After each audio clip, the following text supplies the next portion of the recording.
የተቆለፈበት ቁልፍ። መላኩና ስንክሳር መገናኘታቸውን ቀጥለዋል። ቶሎ ማግባት እንደምትፈልግና የሚሆን ሰው ካወቀ እንዲያስተዋውቃት ማርቆስንም መከጀሏንም ነግረዋለች።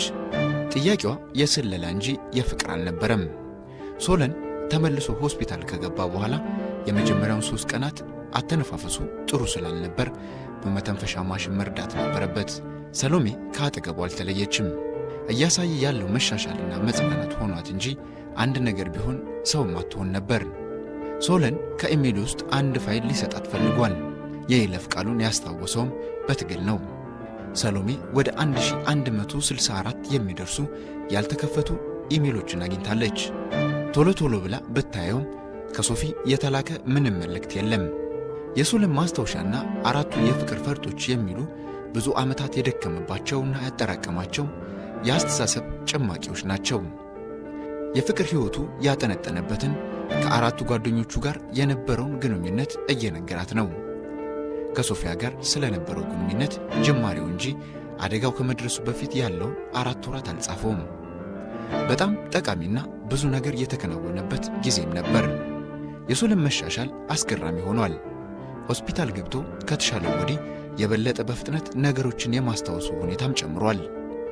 ይህም በቤተሰቡ ላይ የበለጠ ደስታን ፈጥሯል። የተቆለፈበት ቁልፍ የረጅም ልቦለድ መጽሐፍ ትረካ ክፍል 17 አሁን ይቀርባል።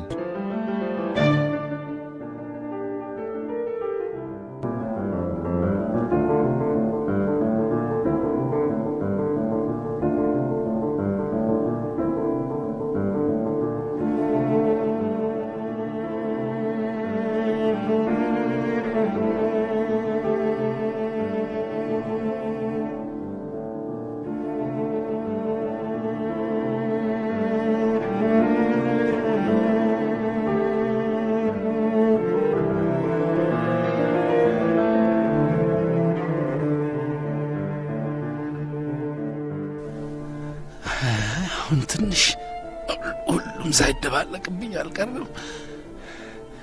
ነገሩ እንደዚህ ያልቃል ብዬ አስቤም አላውቅ።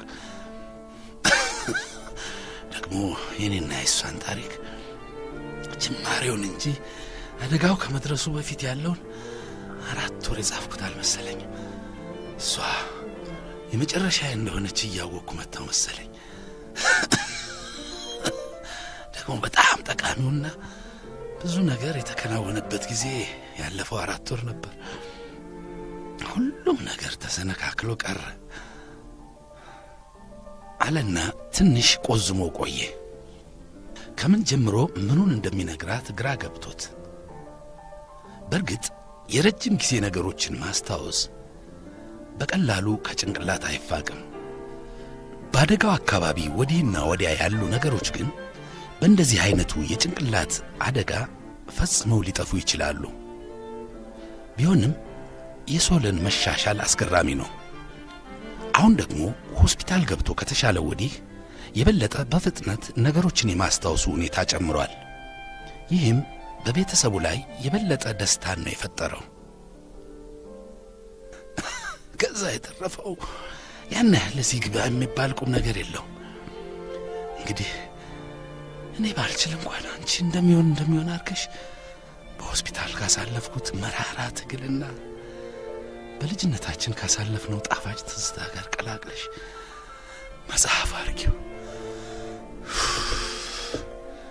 ደከመኝ። አሁንስ እስኪ አልጋው ጋር ልሂድ።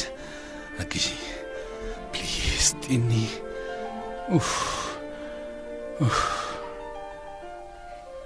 አሁንም አፏ እንደተለጎመ ደገፍ አድርጋው በቀስታ ወደ አልጋው ተመለሰ። ምንም ልትለው ያልፈለገችው አሁን እሱን አታካሮ ውስጥ መክተቱ አስፈላጊ ስላልመሰላት ነው። ደግሞ በመዳኑ ጉዳይ ላይ ተስፋ እየቆረጠ እንዳለ ስለተሰማት አንዳች ቅፍፍ የሚል ነገር የተጫናት መሰላት። ቢሆንም ከሱ ይልቅ እሷ ጠንካራ መሆን እንዳለባት ስላሰበች ሁሉንም በሆዷ አውጣ እሱን ማስታመሙ ላይ ማተኮር ፈለገች። ግን እንዴት ነው ተስፋውን እንዲህ ከተፈረካከሰበት እንደገና ቅርጽና ሕይወት ልትሰጠውና ልታለመልምለት የምትችለው? ቤቢዬ አሁን እስኪ አረፍ በል። ደግሞ እስካሁን የመጣውን መንገድ አስብ። የባሰው እኮ አልፏል። ስንት ህልም ስንት ራዕይ ያለ ሰው ነህ እኮ። እንደዚህማ ቶሎ እጅ መስጠት የለም። ደግሞ ማስበው ሶፊያን ብትሆን ለመትረፍ አንተን ተስፋ ያደረገች ትንቅንቅ ላይ ትሆናለች እኮ ማን ያውቃል አለች አልጋው ላይ እያስተካከለችውና ግንባሩ ላይ እየሳመችው። ለኔ ብለህም ባይሆን ለሶፊ ብለህ የሚል በሚመስል ሐሳብ እስኪ እናያለን። ለምን እንደሆነ እንጃ ተመልሼ ሆስፒታል ከገባው ጀምሮ ቶሎ ነው ድክም የሚለኝ። ሁሉም ነገር መጨረሻው ላይ ያለ ይመስለኛል። መሞት አልፈራም፣ ነገር ግን ደግሞ እናንተን ሚስ አደርጋችኋለሁ። በጣም ጭር ባለ የብቸኝነት መንገድ ላይ እንዳለው ነው የሚስ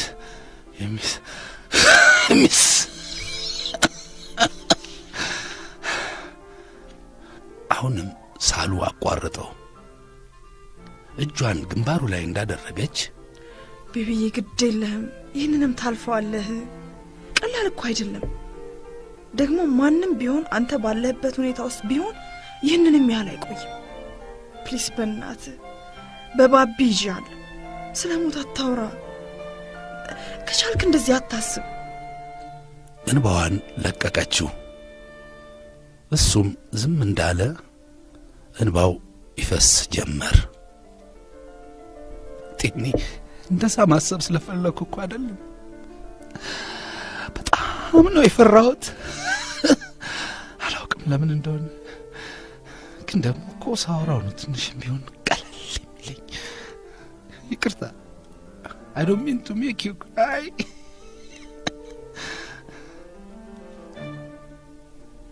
ብሎ ባየሩ አጮልቆ በጣራው አሻቅቦ በሐሳቡ ሊመጥቅ ሊያርግ ጀመረ።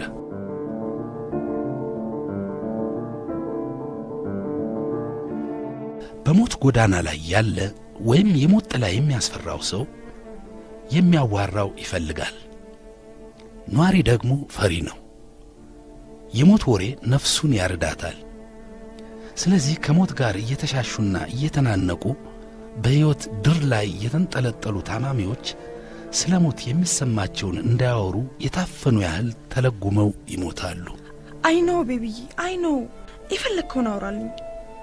እኔም አታውራልኝ ማለት አይደለም ብላ እሷ ደግሞ ወለል ወለሉን እያየች ወደ ሰማዩ ለማሻቀብ እንደፈራች ሁሉ ወደ ምድር ሰርጋ በሐሳቧ ነጎደች። ብዙም ሳይቆይ በሩ ተንኳኳ። ወላጆቻቸው ተከታትለው ገቡ። ሰሞኑን ሁሉ እጅግም እንቅልፍ ባይኑ ያልዞረው ሶለንም አልቅሶ እንዳባበሉት ልጅ ከሐሳቡ መንኮራኩር ወርዶ ከእንቅልፍ የጠፈር ጣቢያ እንደደረሰ ሁሉ ክንብል አለ። አተነፋፈሱ ከላይ ከላይ ቢሆንም ብዙም ጭንቀት አይታይበትም እንደ ሰሞኑ። እናቱ ሲያዩት አንጀታቸው ተንሰፈሰፈ። ግንባሩ ላይ እጃቸውን ሲያሳርፉ ብዙም ትኩሳት ስለሌለው ደስ አላቸው። ትንሽ ላብ ብቻ አጨፍጭፏል። እንዴት ናችሁ የኔ ጤኒ? ወይ እንዴት ጥሩ ነው። ቆየ እንዴ ከተኛ? ተመስገን አሉ ወይዘሮ ሕይወት ረጋ ባለ ድምፅ ለአቶ ኦላና ወንበር ቀረብ እያደረጉና የሶሎን መተኛት እፎይታ እየሰጣቸው። አይ አሁን ነው የተኛው። ቁጭ ብለን ብዙ ተጫወትን። እንደ ዛሬው አውርተንም አናውቅ። ከታመመ ብዙ ነገሮችን የተሻለ ማስታወስ ችሏል። ሌላው ቀርቶ አይገርምሽም? የኢሜል ፓስወርዱን እንኳን ባንዴ ነው ያስታወሰው። ከዚያ ደከመው መሰል ማሚዬ፣ ግን አሁን ነው ሸለብ ያደረገው አለች። አንዴ እናቷን አንዴ ደግሞ አባቷን እያየች።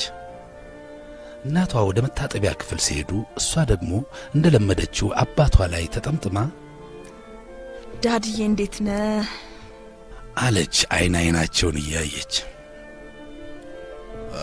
ደህና ነኝ ቲኒ፣ አንቺ ግን አላበዛሽውም እንዴ? በድካም ልትሞቺ ነው? ይኸው አሁን ተሽሎታል እስኪ ቤት ሄደሽ ትንሽ አረፍ በይ። ጉስቁላልሽ እኮ የኔ ልጅ አሉ እሳቸውም ጸጉሯን እያባበሱ እንደ ልጅነቷ እቅፍ አድርገዋት።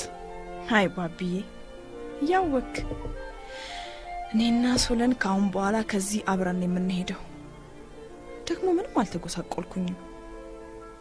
ደስ አይል ዛሬ አትሊስት ተኛኮ። እፎይ አንተስ ምን አዲስ ነገር አለ? ሶለን እንደተኛ ሶስቱ ድምጻቸውን ዝቅ አድርገው የባጤ ቆጡን እያነሱ መጫወታቸውን ቀጠሉ። በሁሉም ላይ የሶለን ለመጀመሪያ ጊዜ እንደዚህ መተኛት ትንሽ እፎይታን ሳይፈጠር አልቀረም። ሶሎሜ ወላጆቿ ለመጀመሪያ ጊዜ በፍጥነት ያረጁ መሰላት። እነሱን ለማሳደግና ቁም ነገር ላይ ለማድረስ የማሰኑትና የራሳቸውን ፍላጎት መስዋዕት ያደረጉት ሁሉ ወለል ብሎ ታያት። አንዳቸውም ስላላገቡ ደግሞ እስካሁን የልጅ ልጅ አላዩም። ምንም እንኳን ይህንን ምኞታቸውን ጫና አድርገው ልጆቻቸው ላይ መከመር ባይፈልጉም ቢሆንላቸው የልባቸው ደስታ መሆኑን ታውቃለች። ሶለን ነበር ቶሎ ያገባል ተብሎ የተጠበቀው። ምክንያቱም ከልጅነቱ ጀምሮ በቃ ማግባት ለሱ ትልቁ ግቡ የሆነ ያህል ካፉ አይጠፋም ነበር። ኋላ ላይ ግን ካገባው ላደርገው አልችልም፣ አሁኑኑ የምፈልገውን እስካውቅ ብሎ ቢያንስ ከያንዳንዱ አህጉርና ዋና የዘር ሐረግ ሕያዋናውያንን ማወቅ አለብኝ ብሎ ነው ማግባቱን ለማዘግየት የወሰነው። በመጨረሻ የተወዳጃትን ሶፊያን ጥሎ መሄድ ግን አልሆነለትም።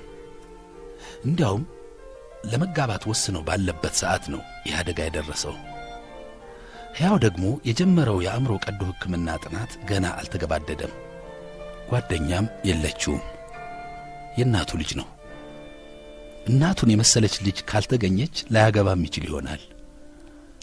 ቢጤውን አያጣም። ደግና ያልተወሳሰበ ጥሩ ባል የሚሆን ታማኝ ሰው ነው። ጠንካራ ሰራተኛ ሲሆን በመጠኑ ግን አይናፋርና ቁጥብ መሆኑ እምብዛም ከሰው አያገናኘው። ሰሎሜም ለሱ ይሆናሉ ብላ ካሰበቻቸው ሁለት ጓደኞቿ ጋር ልታስተዋውቀው ያደረገችው ሙከራ አልተሳካም። አሁን ግን እናቱ ሊድሩት ታጥቀው ተነስተዋል። ሰሎሜ ናት እንግዲህ የቀረችው።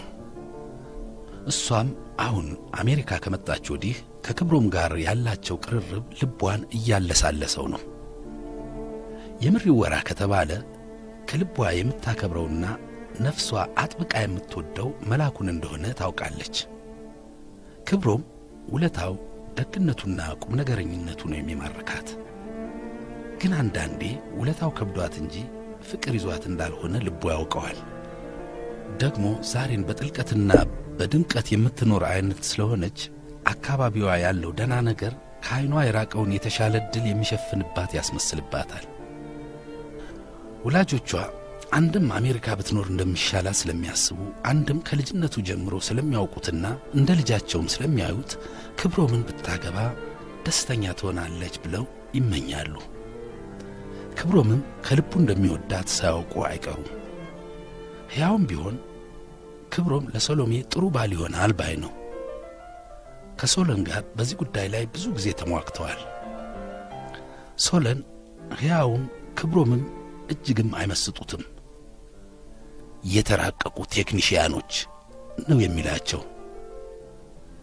ጥልቅ ውይይትንና የሕይወትን ምስጢራዊ ውበት ሊረዱ የሚችሉበት የአስተሳሰብ መስመር በጭንቅላታቸው አልተዘረጋላቸውም ብሎ ያምናል። የህብረተሰብ አድማቂና የስኬት ተደናቂዎች እንጂ ረቂቅ ውበትን የማጣጣም ሆነ በጥበብ የመዋኘት ተፈጥሮ አልፈጠረባቸውም ብሎ ያስባል። በሰሎሜ ደግሞ በውስጧ የተቀመጠ እንደ ክብሮም አይነት ሰዎች ሊረዱትም ሆነ ሊያደንቁት የማይችሉት የጥበብ ዛር አለ ብሎ ይሟገታል። እንደሱ አይነት ሰዎች በምቾት መቀጨት የለባቸውም ብሎ ስለሚያምን ሁሌም ራሷን ፈልጋ እንድታገኝ ያበረታታታል። ሶለን ገና ከልጅነቱ ሰውን በቅጩ የመመዘንና ሚዛኑ የነገረውን ሐሳቡን ያለ ይሉኝታ መናገር ልማዱ ብቻ ሳይሆን ስጦታውም ነው። ብዙ ሰዎች ቢበሳጩበትም ልባቸው እውነቱን ውሎ አድሮ ማወቁ አይቀርም።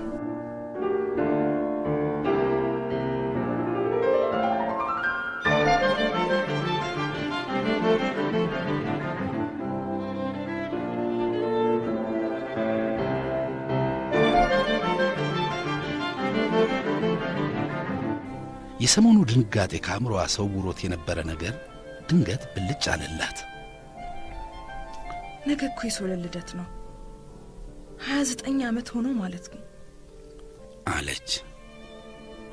ከዛም ቀስ ብላ ሶለንን ለማስገረም ልደቱን እንዴት እንደሚያከብሩለት ከወላጆቿ ጋር ትንሽ ተማከረች። አሁን እሱ ተኝቶ ባለበት ሰዓት እናቷ እያሉ አንዳንድ ነገሮችን ለማድረግ አሰበች። የቅርብ ጓደኛዋ ጋር ብትደውል ከከተማ ውጭ እንደሆነች ነገረቻት።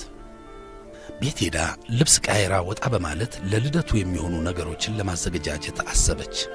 በቃ እናንተ እዚህ ካላችሁ አንድ አፍታ ደረስ ብዬ ልምጣ፣ በዚያውም ቤት ደረስ ስላለሁ ብዙ አልቆይም፣ ከተነሳ ለቤቢ ንገሩት ብላ የመኪና ቁልፍ ከአባቷ ተቀብላ ጣደፍ እያለች ወጣች። ሶለን ከገባ ጀምሮ እዚሁ ሆስፒታል ስለነበረች ውጭውን ምን ያህል እንደራቀች ያወቀችው የመኪናዋን መስኮት ከፍታ ወደ ቤት ስትነዳ ነው። ቺካጎ በዚህ ወቅት በጣም ነው የምታምረው። ክብሮምና ሀያውም በጊዜ ከሥራ ወጥተው ሌሎች ጓደኞቻቸውንም ጠርተው የሶለንን ልደት በድምቀት አከበሩለት። የሆስፒታሉ ነርሶችም አበባና ካርድ አምጥተው መልካም ምኞታቸውን ገለጹለት። በእርግጥም ሶለን ፊቱ በፈገግታ ተሞልቶ ከልቡ ደስ ብሎት ነበር ያመሸው። ምናልባት አደጋው ከደረሰበት ወዲህ እንደዚህ ደስ ብሎት አያውቅም። ልደቱ እንደነበር ፈጽሞ ረስቶትም ስለነበር ሊሆን ይችላል። የሥራና የትምህርት ቤት የቅርብ ጓደኞቹም ተገኝተው ስለነበር ስሜቱ ድብልቅልቅ ማለቱ አልቀረም። ምናልባት ሶፊያን መታ ሰርፕራይዝ ታደርገኝ ይሆናል ብሎ አስቦ ስለነበር አይኑ ቢዋትትም ቆይቶ ግን ልቡ ተስፋ ቆረጠ። ቅርርባቸው ከዕለት ዕለት የልብ የሰጠው ክብሮም የሰሎሜ ልደት ጥቂት ሳምንታት ስለነበር የቀረው በልቡ አንዳች ነገር ሳያስብ አልቀረም። አሁን ሶለንም እየተሻለው ስለሆነ ያበጠው ይፈንዳ ብሎ ሰሎሜን ለጋብቻ ሊጠይቃት ቆርጧል። ሶለን ከተሻለው ወደ ኢትዮጵያ እንደምትመለስ ያውቃል።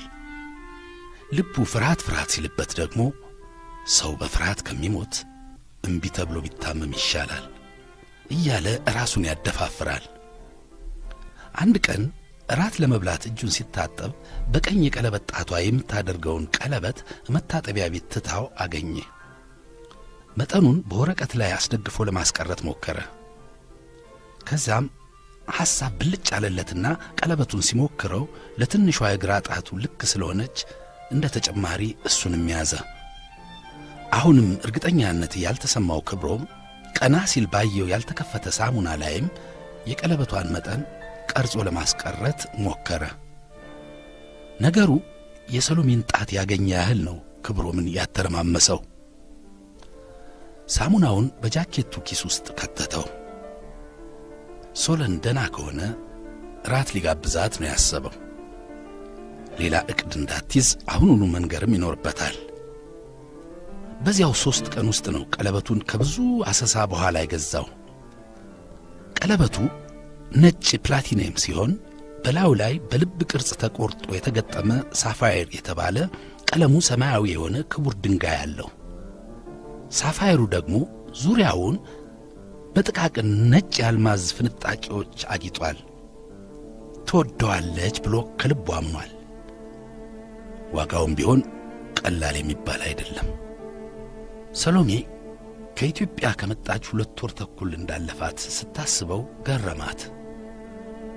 ሶስናና ብርቄ በጣም እንደናፈቋት ሁሌ ታወራለች። አልፎ አልፎም በስልክ ታወራቸዋለች። የመላኩ ነገር ግን ግራ ግብት ብሏታል። እንደ ድሮው ልብ ለልብ የተገናኙ አይመስላትም። አንዳንዴም ሩቅ ይሆንባታል። ይጻፋል የተባለውን መጽሐፍ አልተጀመረም። የኢሜሉም ጉዳይ 2 እና 3 መስመር የሆነ ነው።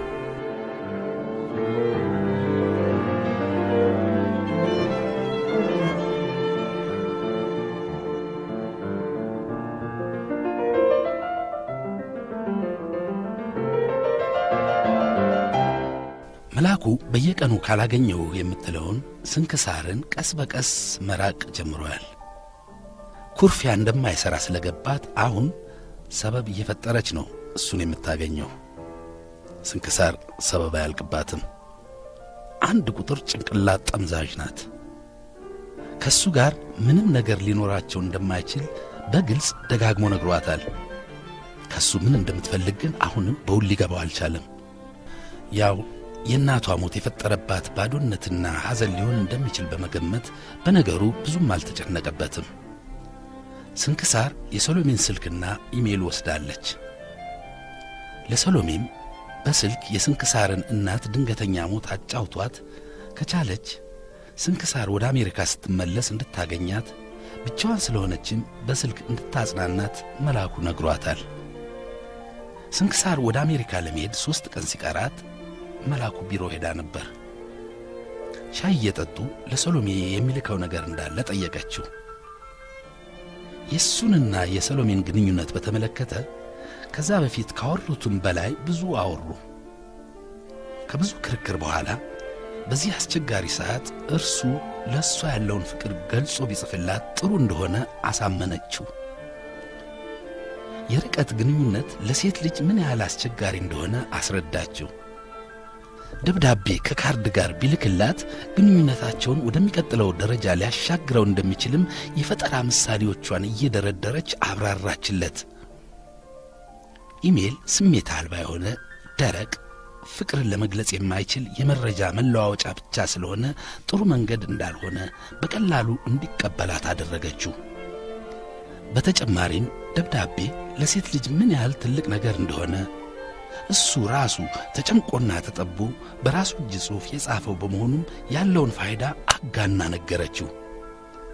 ደብዳቤ እንደውም እየተያዩም ከመነጋገር የበለጠ አቅም ያለውና ቀሪ ቅርስ እንደሆነም ገለጸችለት።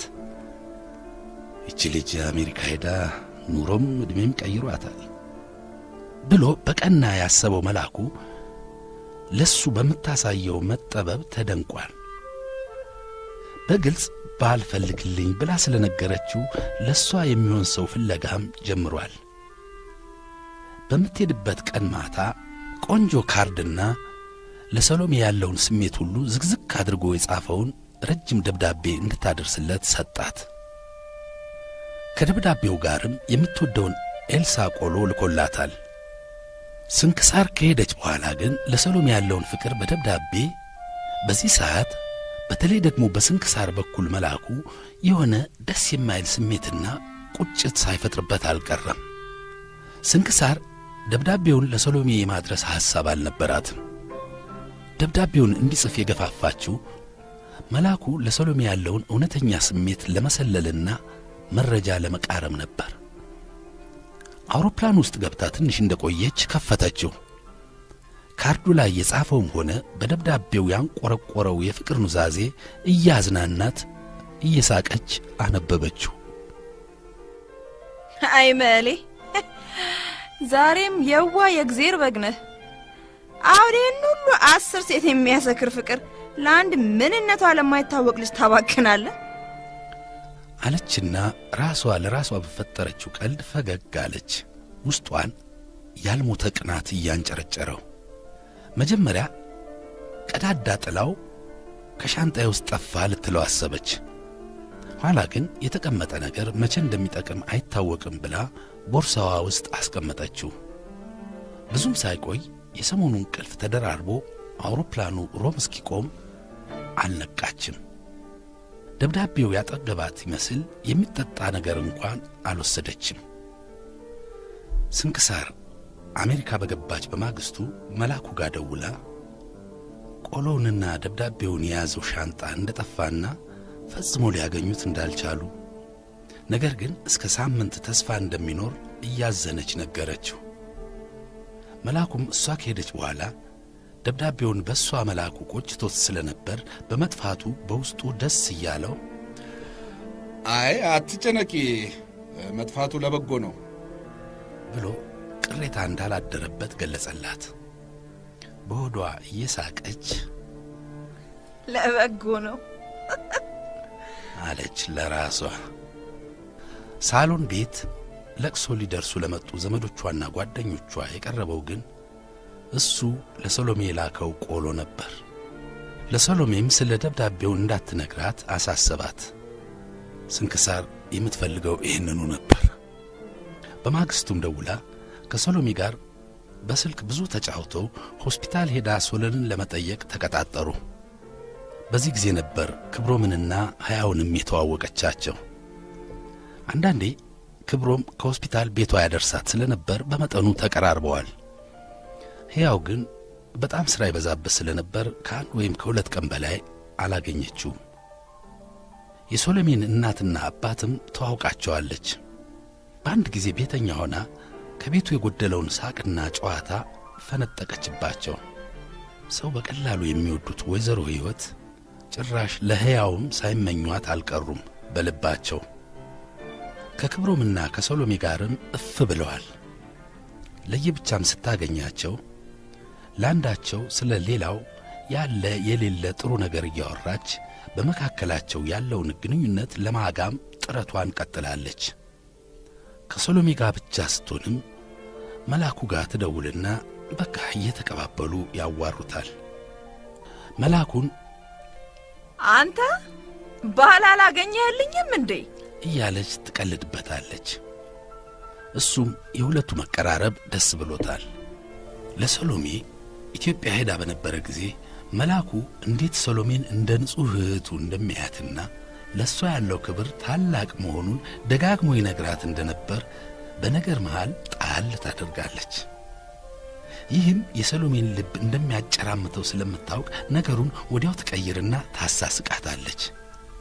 መላኩ በሁለቱ ጓደኝነት ልቡን እንዳረጋጋ ስታውቅ ስለ ክብሮምና ስለ ሰሎሜ ቅርርብና አብሮ አደግነት አብረውም ብዙ ጊዜ እንደሚወጡ ለሱ ተቆርቋሪም ሆና አንዳንዴም እንደ ተራወሬ እያደረገች ትነግረዋለች።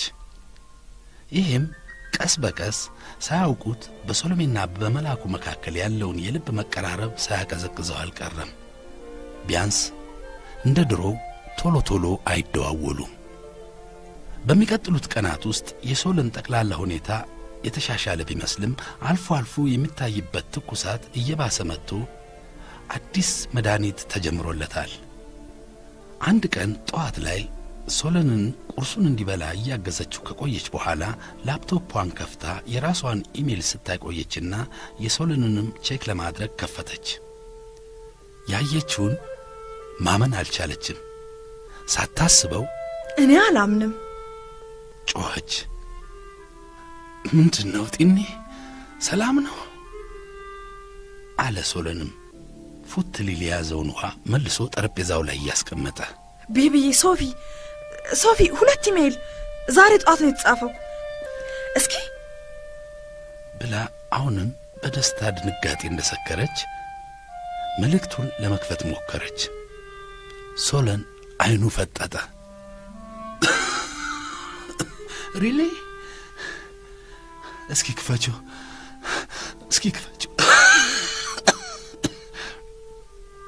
ሳሉ አቋረጠው። ኢሜሉን ከፍታ ጎን ለጎን ቁጭ ብለው አነበቡት። እንዲህ ይላል።